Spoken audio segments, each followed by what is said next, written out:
The most dangerous bet isn't always the one that feels amazing. Sometimes it's the one you place after the fun is already dead. It's 2:13 in the morning, and Milo isn't smiling. His drink is untouched. His shoulders are rigid. His balance is lower, yet each decision arrives faster. The house watches with the calm concern of a man whose bonus depends on the emergency continuing. In house language, Milo is highly engaged. In bank language, this is unusual activity. But Milo isn't buying fun anymore. So what is that glowing button selling him? Rewind a few hours. Earlier, Milo has a budget he can afford to lose. A friend is nearby. A win feels good. A loss is the evening's price. Most importantly, leaving is emotionally cheap. Nothing needs repairing. Gambling doesn't automatically lead to a gambling disorder, and not everyone follows Milo's path. This is one plausible harmful trajectory, built from reasonable-sounding decisions. Above the game is a familiar warning. When the fun stops, stop. It sounds responsible. It also assumes fun will remain the reason for playing. Across 3 pre-registered randomized online experiments, researchers found no evidence that the slogan reduced betting during the experiment. That doesn't make every warning useless. It means this one showed no protective effect in those settings.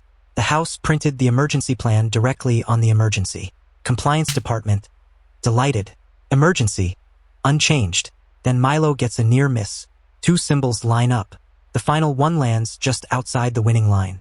Financially, this isn't almost a win. It's completely a loss. The balance doesn't award partial credit. Near misses can increase immediate motivation and shorten the pause before another play. In one pre-registered experiment, they also modestly increased the next bet size. Not for everyone or every situation, but enough to feed Milo's next thought. I was close. So why can a near miss make the next decision arrive faster? For Milo, the near miss gives a clean loss the shape of unfinished business. Researchers still debate why this happens. The outcome remains a loss, and another attempt is conveniently available for purchase. Then comes another makeover. On some electronic gambling products, a player can wager 10, receive 3, and get celebratory sound and light. The balance falls by 7 while the machine behaves as if finance has been conquered. Researchers call this a loss disguised as a win. The house calls it loss, but louder. Lights don't control everyone. But win-like feedback can blur the plain result. Milo lost money. Now the night turns. Milo looks at his balance and says, I'll win back what I lost, then leave. That sounds like an exit plan. It's a new job description for the next bet. The early bet said, maybe this will be fun. This one says, fix the previous bet. When did entertainment become a repair job? When stopping began to feel like making the loss final. If Milo continues, the money feels recoverable. If he leaves, he accepts it's gone. Another bet keeps the argument open. This is loss chasing. Continuing, intensifying, or returning after losses to recover them. The house has converted Milo's money into a goal and would now like to charge him for completing it. As the loss grows, small wins stop feeling useful. Milo wants more decisions, faster. The pauses shrink. He watches screen credits instead of cash value. A larger stake looks efficient because a small return can't repair a large hole. The house reports improved productivity. More decisions per minute, fewer awkward moments involving arithmetic. Fast play doesn't rewrite regulated random outcomes. It creates more opportunities for another decision. Online and mobile access can also remove the interruption of leaving a venue. The no-clocks casino story outruns the evidence. In one controlled study, people hearing ambient casino sound alone underestimated elapsed time compared with people who also heard music. Interesting, yes. Carpet mind control, no. The real problem needs no myth. Speed shortens the quiet interval in which Milo might notice the loss, reconsider, or leave. The balance fell. Why is the machine celebrating? Because the product reports events, not Milo's welfare. A flashing return can look exciting while his position worsens. The house is excellent at engagement and mysteriously underqualified in subtraction. Then Milo's phone shows a bank notification. Shame, fear, and anger arrive together. Tomorrow's obligations become visible. So does the total. Then he starts another round. While the result is pending, his attention narrows. The notification fades. For a few seconds, there is only the game. The bet changes jobs again.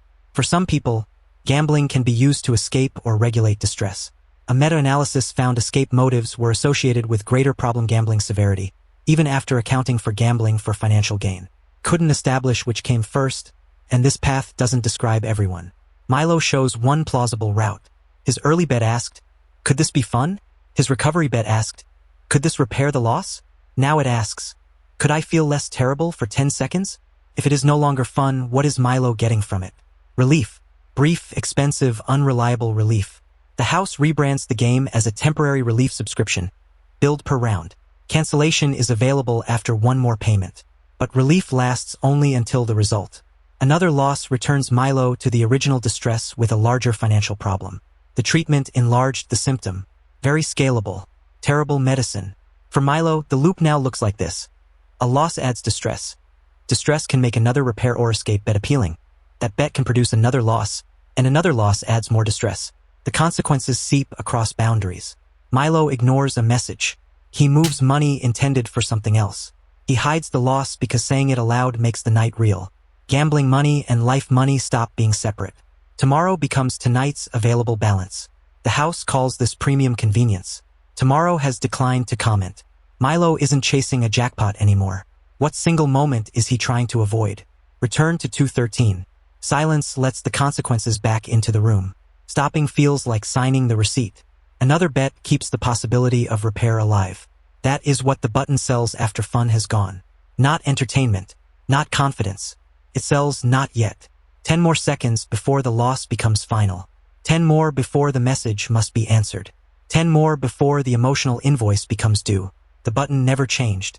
This meaning did. Play became fix it. Fix it became not yet. For Milo, that's one reason stop when the fun stops offers so little help when he needs it most. The slogan assumes fun is still doing the motivational work. But pleasure clocked out hours ago. Relief stayed late and stole the keys. The show ended.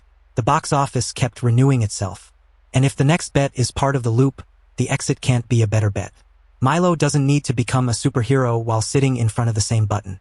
He needs friction outside the gambling moment. That can mean leaving the product, using blocking or self-exclusion tools, restricting payment access, telling someone he trusts, and contacting specialized support. Evidence-based care may include gambling-focused cognitive behavioral therapy. Motivational interviewing can strengthen commitment to change when someone is unsure about treatment. This doesn't erase the losses. Self-exclusion isn't magic. Blocking tools aren't a complete treatment. Recovery isn't a montage where every bill apologizes and walks home. The victory is smaller and more honest. Milo stops asking another wager to solve a problem another wager cannot solve. The house stamps his self-exclusion form, terrible customer service. For Milo, the turn toward recovery doesn't begin with winning the money back. It begins when he acts on the fact that he doesn't need one more win to earn permission to stop. If gambling is harming you or someone close to you, contact local professional support and use practical blocking tools today.